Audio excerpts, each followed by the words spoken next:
Bueno, cuando alguien se acerca a vosotros para deciros que quiere conocer un poco más de aquello en lo que creéis, porque os ven una vida que impacta y la esperanza con la que vivís, si se acerca y le dais una Biblia, no sé por dónde le decís que empiece. Me imagino que por el libro de Números, no, o por Apocalipsis. Bueno, Raúl seguro que le diría, empieza a ver por ahí, por el tabernáculo. Bueno, la realidad es que cuando nos acercamos a la Escritura a veces tenemos algunas dificultades, porque la Escritura que vemos ha sido escrita hace mucho tiempo. Libros hace 2000 años, otros hace más de 2000, 3000. Y claro, hay que hacer una adaptación a los tiempos de hoy. Era una época muy diferente, hace muchísimo tiempo, por lo tanto el contexto temporal es diferente, pero también geográfico. Había unas costumbres en esta parte de Oriente que nosotros pues vivimos también de una forma muy diferente. Y esos son apuntes que a veces tenemos que dar, tenemos que alertar, incluso para nosotros mismos, cuando la estudiamos, el decir, tengo que aprender ese principio que veo ahí y después cómo aplicarlo a día de hoy en mi contexto, ¿no? Ahora, el texto que vamos a ver hoy, aquí en Romanos, que es Romanos 8, del 1 al 17, justo no va a tener esta dificultad. Fue un texto que Pablo escribió, inspirado por el Espíritu, para aquellas personas en esa iglesia, pero si lo traemos a día de hoy, ese mensaje no hace falta adaptarlo a otro contexto. Es un mensaje que directamente podemos aplicar. La misma idea aplicada directamente al día de hoy, y si alguien lo leyera dentro de 2000 años, pues también se encontraría con lo mismo, con que ese texto no hace falta cambiarlo de contexto. Así que vamos a leerlo y vamos a ver que después vamos a encontrar otras dificultades que comentaremos, pero voy a pediros que estéis atentos a la lectura, ¿vale? Si lo tenéis delante mejor, Romanos, el capítulo 8, empezamos desde el principio y vamos a leer hasta el versículo 17. Nos recordaba antes Abel esto, dice, ahora pues ninguna condenación hay para los que están en Cristo Jesús, los que no andan conforme a la carne, sino conforme al Espíritu. Porque la ley del Espíritu de vida en Cristo Jesús me ha librado de la ley del pecado y de la muerte, porque lo que era imposible para la ley, por cuanto era débil por la carne, Dios, enviando a su Hijo en semejanza de carne de pecado y a causa del pecado, condenó al pecado en la carne, para que la justicia de la ley se cumpliese en nosotros, que no andamos conforme a la carne, sino conforme al Espíritu. Porque los que son de la carne piensan en las cosas de la carne, pero los que son del Espíritu en las cosas del Espíritu. Porque el ocuparse de la carne es muerte, pero el ocuparse del Espíritu es vida y paz. Por cuanto los designios de la carne son enemistad contra Dios, porque no se sujetan a la ley de Dios, ni tampoco pueden, y los que viven según la carne no pueden agradar a Dios. Mas vosotros no vivís según la carne, sino según el Espíritu, si es que el Espíritu de Dios mora en vosotros. Y si alguno no tiene el Espíritu de Cristo, no es de él. Pero si Cristo está en vosotros, el cuerpo en verdad está muerto a causa del pecado, mas el Espíritu vive a causa de la justicia. Y si el Espíritu de aquel que levantó de los muertos a Jesús mora en vosotros, el que levantó de los muertos a Cristo Jesús vivificará también vuestros cuerpos mortales por su Espíritu que mora en vosotros.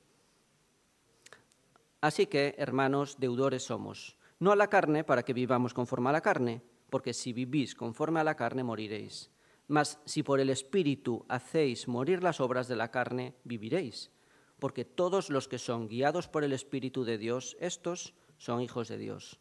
Pues no habéis recibido el espíritu de esclavitud para estar otra vez en temor, sino que habéis recibido el espíritu de adopción por el cual clamamos, Abba, Padre. El Espíritu mismo da testimonio a nuestro espíritu de que somos hijos de Dios. Y si hijos, también herederos, herederos de Dios y coherederos con Cristo, si es que padecemos juntamente con Él, para que juntamente con Él seamos glorificados. Bueno, decía que no tenemos la dificultad de tener que cambiar el contexto. Esto se aplica directamente a nuestra vida. Ahora, no sé si os habéis fijado que a veces con estos textos tenemos otras dificultades. La primera de ellas que he visto, conceptos abstractos. Hay muchas frases que nos cuesta entender por lo abstractas que son, ¿no? Cuando dice andar conforme a la carne o al espíritu, la ley del espíritu de vida en Cristo, el enviar al Hijo en semejanza de carne de pecado. ¿Os dais cuenta? Hay unos conceptos que creo que a veces tenemos que traducir, que los lees así de primeras y no te enteras mucho de lo que está contando. También el pensamiento de Pablo es muy cíclico, no es lineal, te habla de un concepto, vuelve atrás, vuelve a ir otra vez, con frases muy largas, separadas con comas. y al final parece un trabalenguas. No sé si a veces os da esta sensación cuando estamos leyendo alguna de sus cartas y hay que leerlas muy despacito para entenderlas. Así que esta es una primera dificultad que tenemos que tener en cuenta, que intentaremos abordar. Segunda dificultad es que tenemos que asumir que, aunque Dios es uno, también es un Dios en tres personas. Esto es la realidad de la Trinidad. Esto a veces también nos cuesta entenderlo, ¿no? ¿Cómo es posible un Dios, pero que a la vez esté Dios Padre, Dios Hijo, Espíritu, los tres en una unión perfectamente íntima de amor, pero se trata de tres personas? Porque a veces habla aquí del Espíritu de Dios, después habla del Espíritu de Cristo, del Espíritu que mora en vosotros, y si no entendemos esta realidad, podemos pensar que está hablando de qué espíritu, cómo es. Pues esta realidad tenemos que asumirla. Un Dios, pero un Dios trino, un Dios en tres personas, un concepto que a veces decimos que es extrabíblico, porque no hay un sitio donde nos diga exactamente cómo funciona, pero que entendemos por interpretación que es esto, un Dios en tres personas. Bueno, voy a solicitar vuestra ayuda para ver esta tercera dificultad. ¿Sabéis cuál es la palabra que más se repite en este texto? A ver si alguien me ayuda. Venga, si os confundís no pasa nada, ¿eh? Pero si alguien me dice la palabra que más se repite. Venga, alguien que se anime. Nada, ¿no os atrevéis? Nada, ni carne ni pecado. Hay otra que se repite más. Tampoco. Espíritu, espíritu. Es la palabra que más se repite, espíritu, una y otra vez. Bueno, esto es una tercera dificultad. Yo no sé si aquí hay alguien que sea de los que dice, yo si no lo veo, no lo creo. Esta tendencia que hay, ¿no?, de ver, como Tomás, cuando dice, yo si no veo a Jesús, no lo creo. Bueno, pues el Espíritu es algo que creemos que es real, que actúa en la vida de la Iglesia hoy, que actúa en nuestro mundo, pero el Espíritu no es algo que podamos tocar. Es algo que tenemos que entender, que hay una realidad espiritual detrás.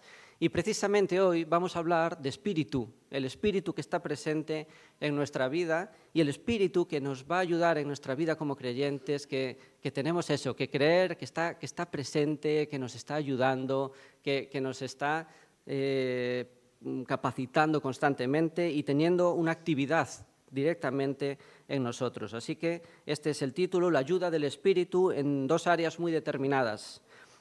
La primera la comentaba antes Abel, y es que el Espíritu nos va a dar seguridad de nuestra salvación.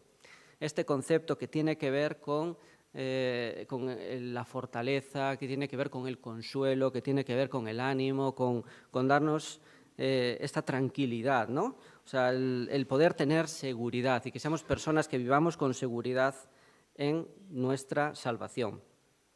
¿Por qué? Bueno, ¿qué estaba pasando en la Iglesia en Roma? Había una fuerte corriente que defendía que la salvación no se obtiene por otra cosa que no sea el esfuerzo humano. Una corriente que dice que hay que obedecer meticulosamente la ley, hay que seguir todos los ritos paso por paso para que cuando llegues a estar en la presencia de Dios digas, Señor, yo he cumplido. Una ley que se basa en esa obediencia estricta. Ahora, es aquí lo que dice Pablo, que esto va a ser la ley de la muerte y el pecado, que le va a llamar aquí. Yo no sé si en nuestro tiempo veis esta ley también.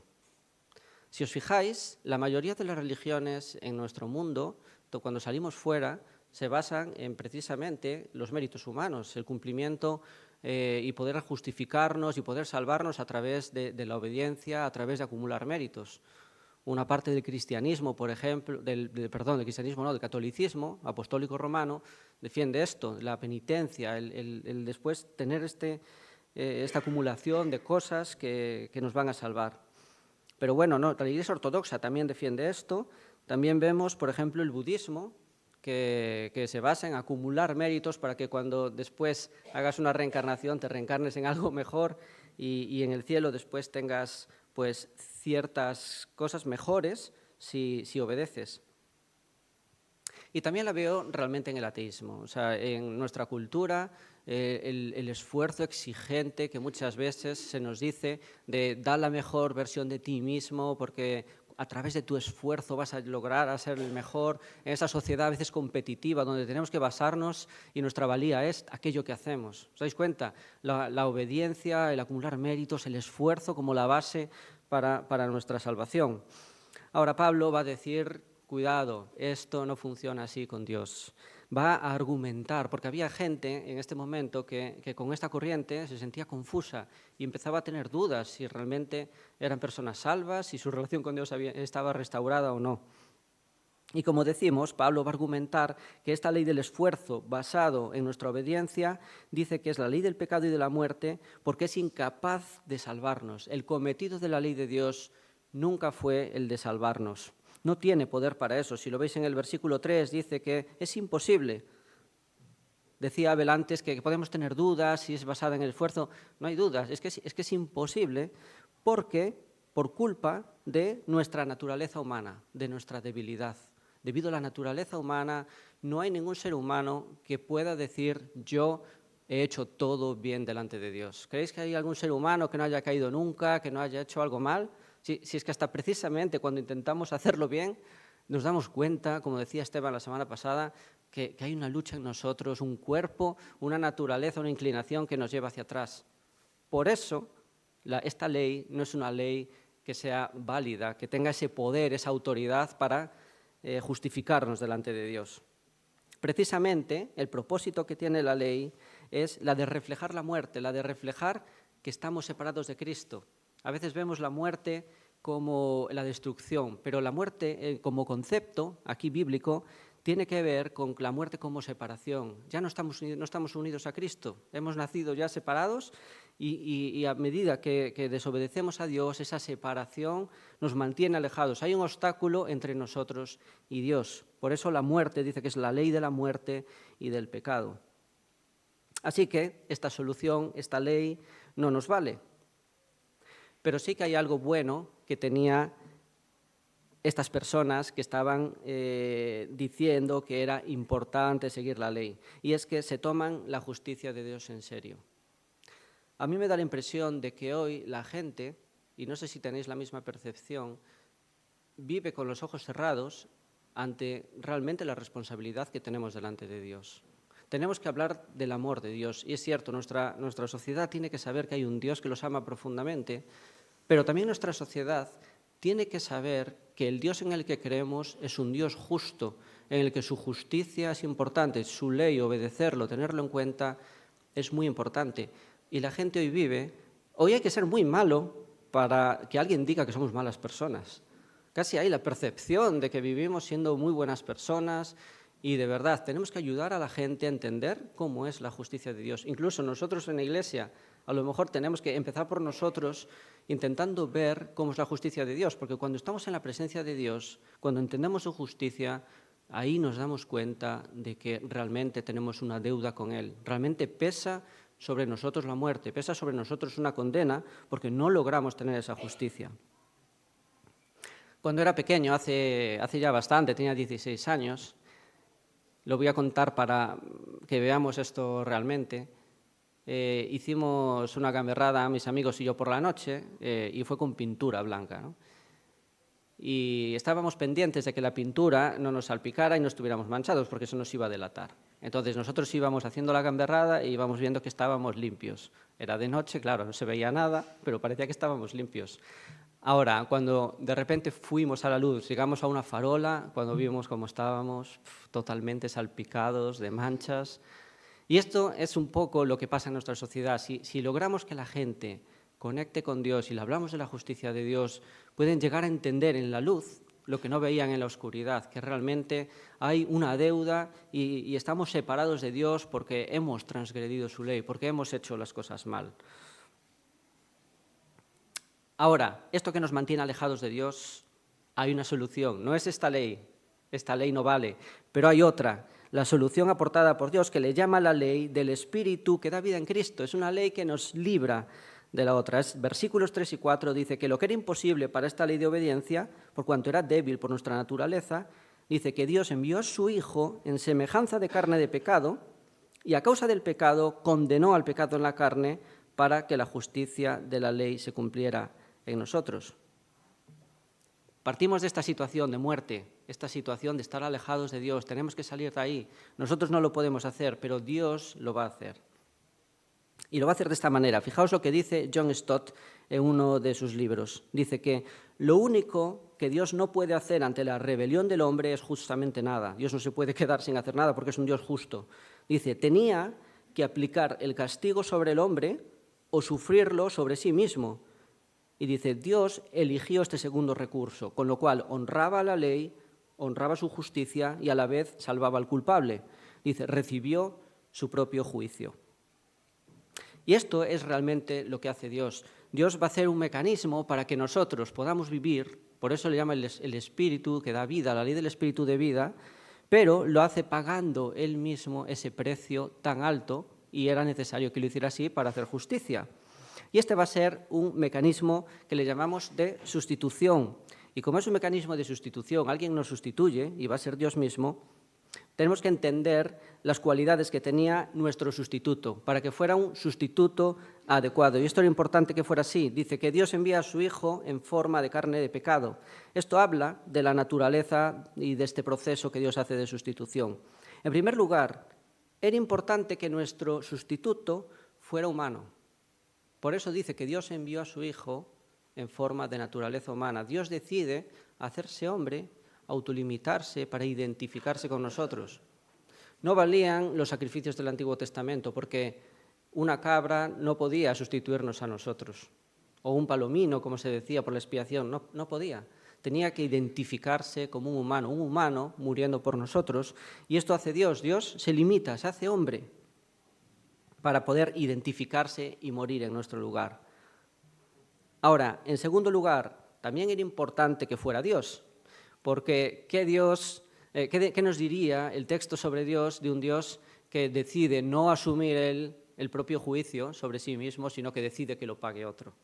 Un Dios que no está dispuesto, no nos hablaría bien de la bondad de Dios, no.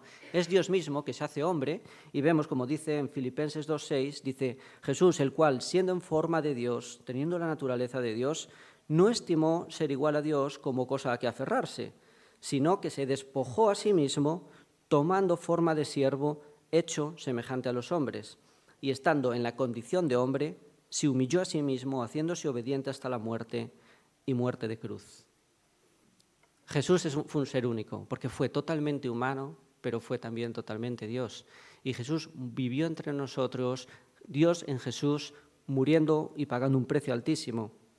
Ahora, este sustituto, había una tercera y última condición que tenía que tener, y era que en toda la vida no pecara. Porque, ¿qué pasa? Que si Jesús peca, si Jesús desobedece a Dios, después su muerte va a ser el precio que pague por sí mismo. Pero Jesús no pecó. Jesús fue el justo. Fue humano, Dios, pero viviendo una vida perfecta de obediencia delante de Dios y asumiendo un precio importantísimo, pagando por nosotros, el justo por los injustos. Como dice Primera de Pedro, Cristo murió por los pecados una sola vez, el justo por los injustos para librarnos.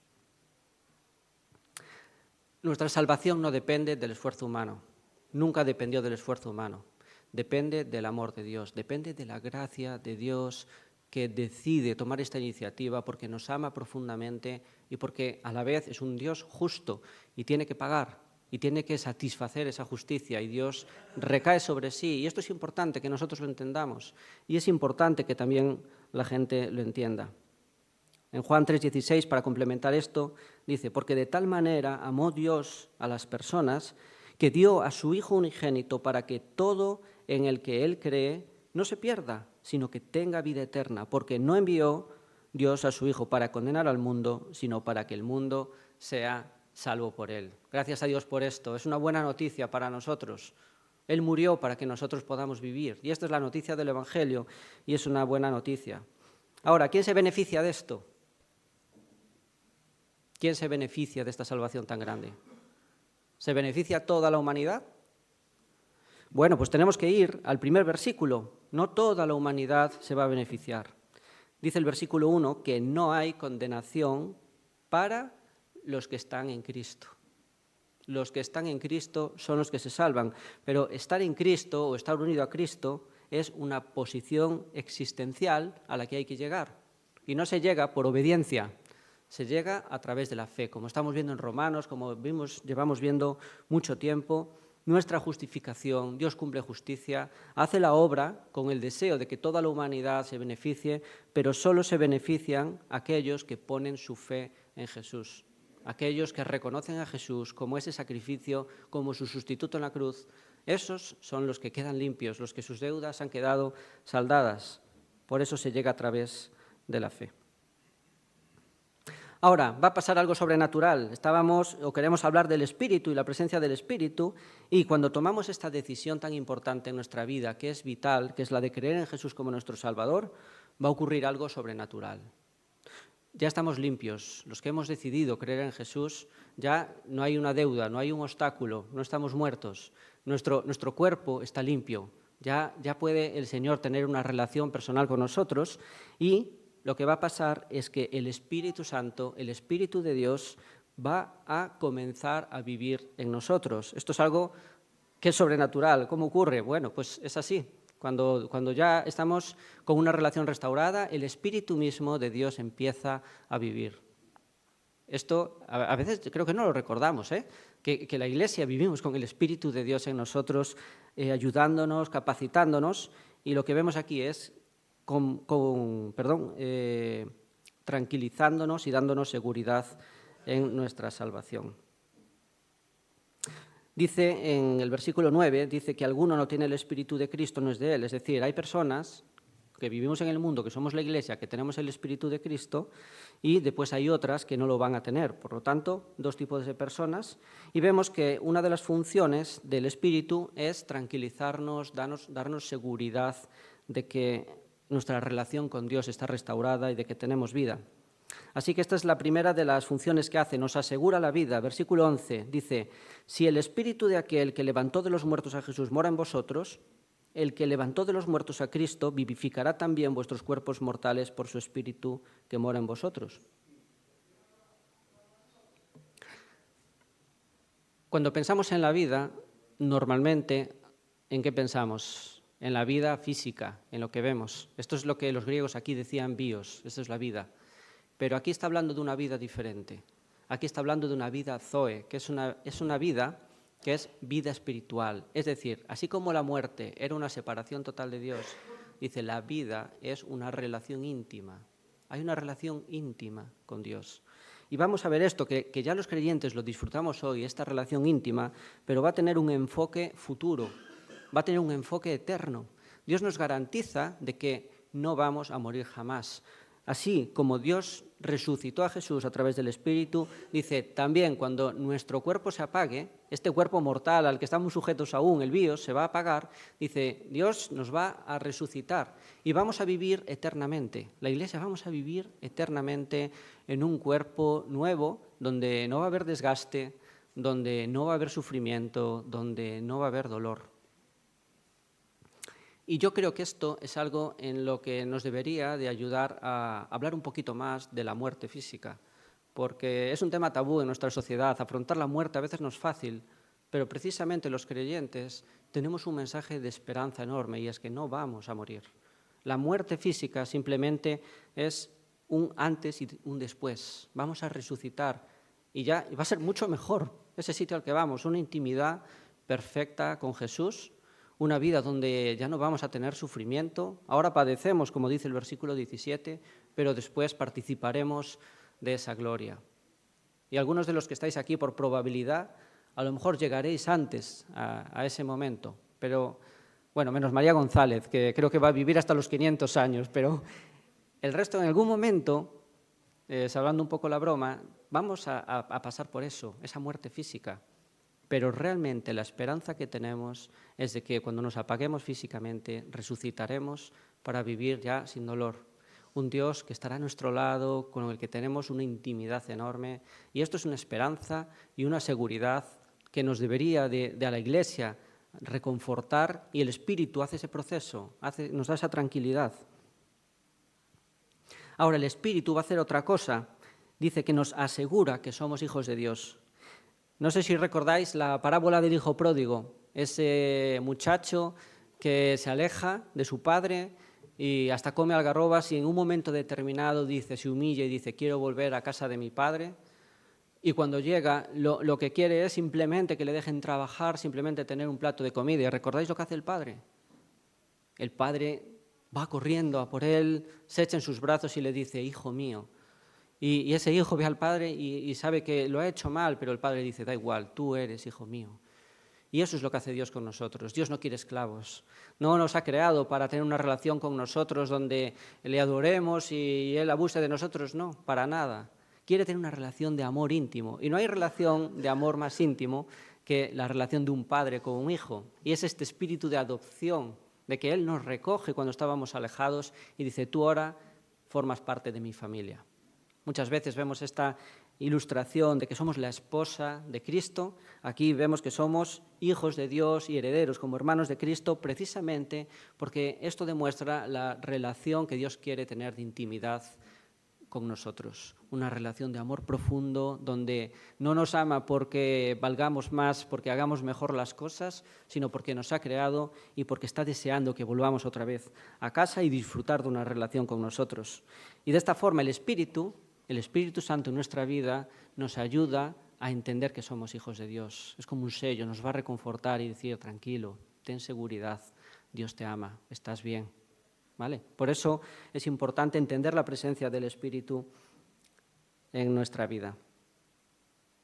Voy a pedirle a Miriam y a Rubén que suban aquí, porque antes de entrar en la segunda parte, me gustaría que pudiéramos reflexionar cantando una canción que ha escrito John Newton, Sublime Gracia, que es un testimonio perfecto de lo que Dios ha hecho en su vida. Allí donde él estaba alejado, ahora de repente dice, soy libre, ahora puedo tener seguridad en mi salvación.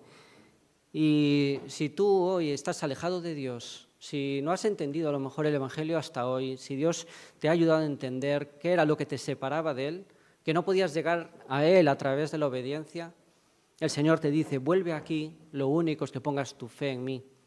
El obstáculo no es que hayamos hecho muy malas cosas, el obstáculo no es que no nos lo merezcamos, solo hay un obstáculo y va a ser un obstáculo que va a afectar a toda la eternidad, que es el que queramos mantenernos alejados de Dios, el rechazo a la muerte de Jesús como sustituto nuestro. Eso es lo único que nos aparta de Dios, pero si el Señor te dice hoy que te ama, que quiere que vuelvas a casa, aprovecha este tiempo para poner tu fe en Jesús. Y si tienes alguna duda sobre este mensaje, habla conmigo después al final del culto, podemos orar juntos, podemos hablar un ratito. Así que vamos a destinar este tiempo a reflexionar sobre el impacto que tiene el Espíritu en nuestra vida y cómo podemos enfocar nuestra vida sabiendo que tenemos esperanza. Unos minutitos para reflexionar mientras Miriam nos canta esta canción.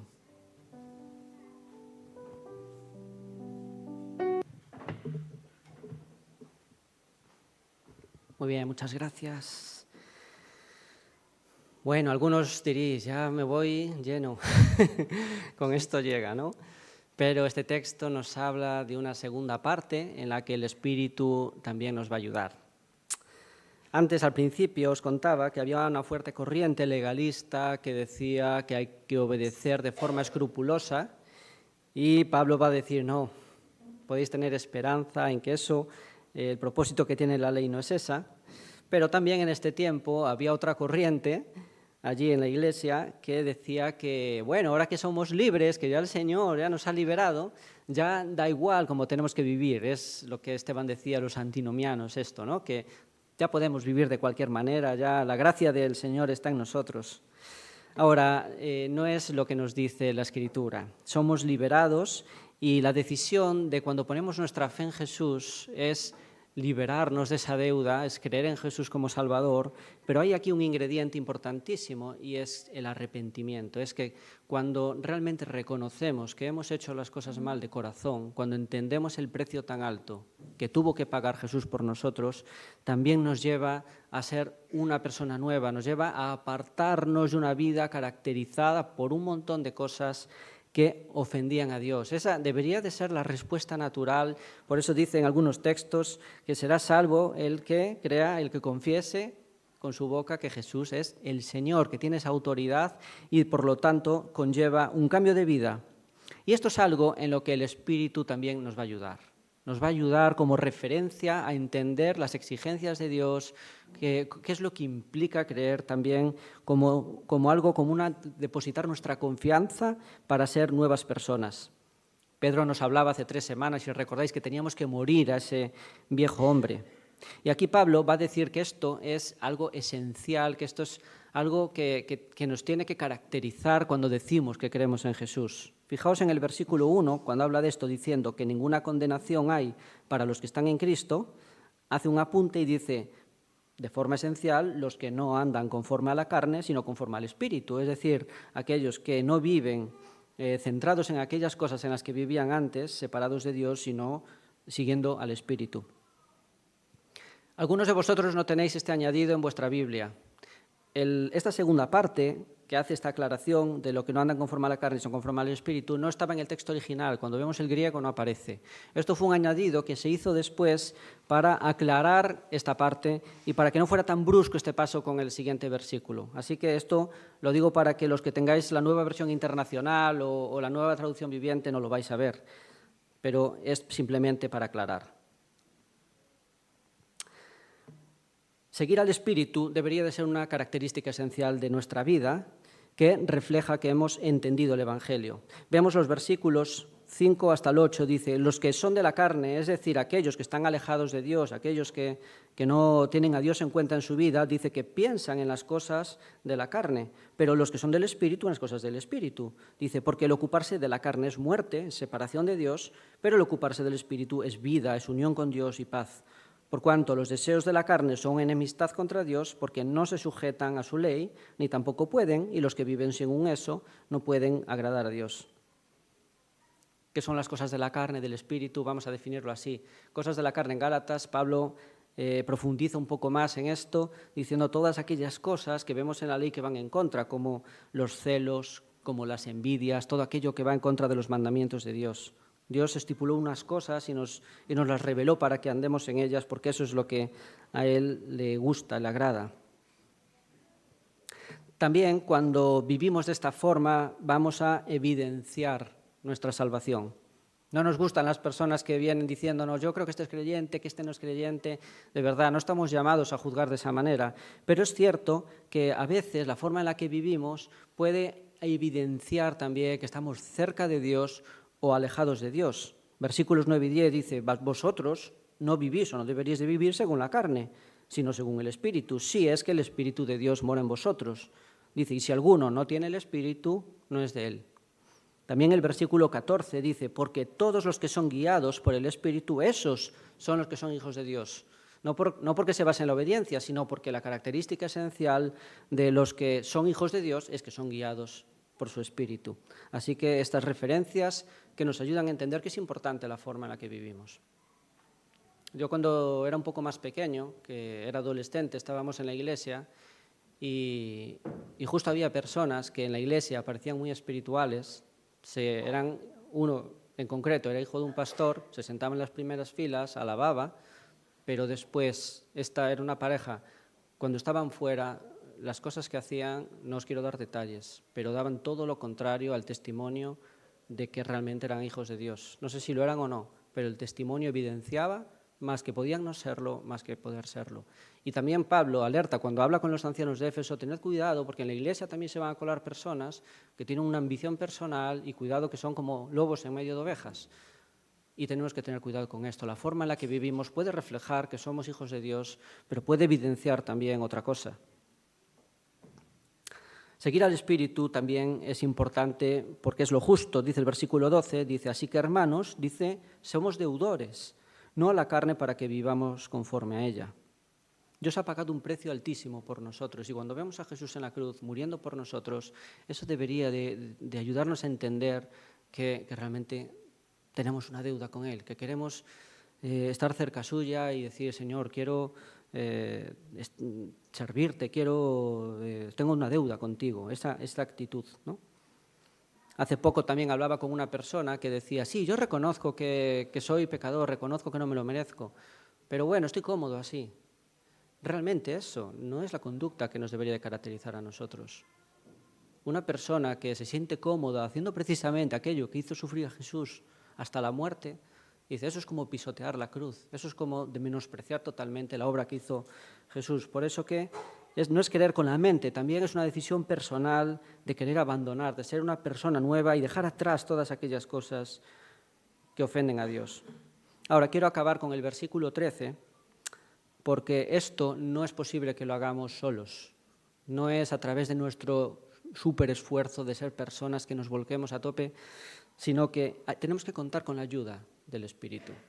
Vale más nuestra dependencia de Dios, nuestra oración, nuestra intentar hacerlo bien y pidiendo la ayuda al Señor para que nos ayude, más que apartarlo a Él y hacerlo para Él. A veces tenemos esta tendencia de actividad, actividad, actividad. No son actividades, es ponerse delante de Dios y decirle, Señor, necesito que me ayudes a cambiar esto en mi vida. Porque la lucha, como nos decía Esteban la semana pasada, es una lucha grande y todos tenemos mucha lucha en nuestro interior. Pero dice el versículo 13 que si vivís conforme a la carne moriréis. Dice, más si por el Espíritu hacéis morir las obras de la carne, no por vosotros mismos, sino por el Espíritu viviréis. Así que no es el esfuerzo humano perfeccionista, sino la dependencia de Dios. Necesitamos ser guiados por el Espíritu. El Espíritu es real y está en nuestra vida, ayudándonos no solo a darnos esperanza, sino también para ayudarnos en nuestras luchas y a seguirlo y a tomarnos la justicia de Dios en serio. Y vamos a concluir con esto. Os voy a poner una situación y es que si una persona que no es creyente nos conoce, te conoce, los que estáis en el instituto, los que estamos en nuestros trabajos, nuestros vecinos, ¿qué debería de ver en nosotros? Pues dos cosas. Por un lado, debería de haber esperanza, porque tenemos un tesoro, tenemos un mensaje de salvación. El Señor nos ha salvado, deberíamos de vivir teniendo en cuenta eso cada día. Pero también exportar ese mensaje, decirles, pero hay oportunidad para ti. Si tú quieres acercarte a Dios, una vida eterna disponible, y la gente hoy necesita vivir con esperanza, porque vivimos con gente dolida, vivimos con contacto con gente que no tiene esperanza, pero nuestra sociedad necesita escuchar esperanza, y eso es algo que deben de ver en nosotros. Así que la pregunta es si realmente vivimos esperanzados. Por otro lado, también la gente debería de ver en nuestra vida que vivimos diferente. La gente debería de ver en nosotros algo diferente a lo que ve en la gente que no cree.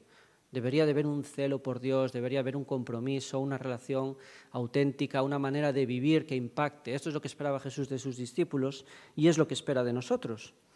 Y este es momento para chequear también si hay cosas en nuestra vida en las que no estamos siguiendo al Espíritu. ¿Hay algún área en el que no nos estemos tomando el compromiso con Dios en serio? El servicio a Dios, ¿cómo podemos mejorar estas áreas para que las personas conozcan a Dios a través de nosotros? Bueno, como sabéis, estamos involucrados y hemos utilizado el lema este año y el pasado de el compromiso en la esperanza. Comprometidos todos en la esperanza. Yo le voy a añadir un apunte, un complemento, que es comprometidos en la esperanza con la ayuda del Espíritu que nos da seguridad en nuestra salvación y nos guía a comprometernos con Dios. Así que este complemento esta semana, a ver si lo tenemos presente, de que estemos comprometidos, pero siempre con la ayuda del Espíritu. Y vamos a ver cómo la semana que viene se nos va a exponer cómo el Espíritu trabaja en nuestra vida para ayudarnos a tener más esperanza, una esperanza gloriosa con la que vamos a vivir y tenemos que tener presente. Así que nos despedimos para poner esto en práctica, trabajándolo en nuestras vidas, también en los grupos de hogar y con nuestras familias en casa y en nuestro interior. Señor, gracias por la esperanza que tenemos en ti, porque es algo que no merecemos y es algo que marca totalmente nuestra vida si lo entendemos bien. Ayúdanos a tener en cuenta tu Espíritu, ayúdanos a tener en cuenta nuestra seguridad en ti, una seguridad que viene de tu gracia, que viene de tu amor, que viene de tu iniciativa y no por nuestro esfuerzo rígido, exigente, constante en el día a día. Ayúdanos a vivir descansando en tu poder, ayúdanos a vivir siendo guiados por tu Espíritu, pero ayúdanos también a obedecerte, ayúdanos a entender cómo poder vivir una vida centrada en el compromiso contigo, en reconocer lo mucho que te ha costado morir por nosotros y que también tengamos en cuenta eso para poder hablar con la gente con la que nos relacionamos. Queremos ser luz, queremos vivir vidas íntegras, vidas de servicio y para eso necesitamos tu ayuda cada día. Amén.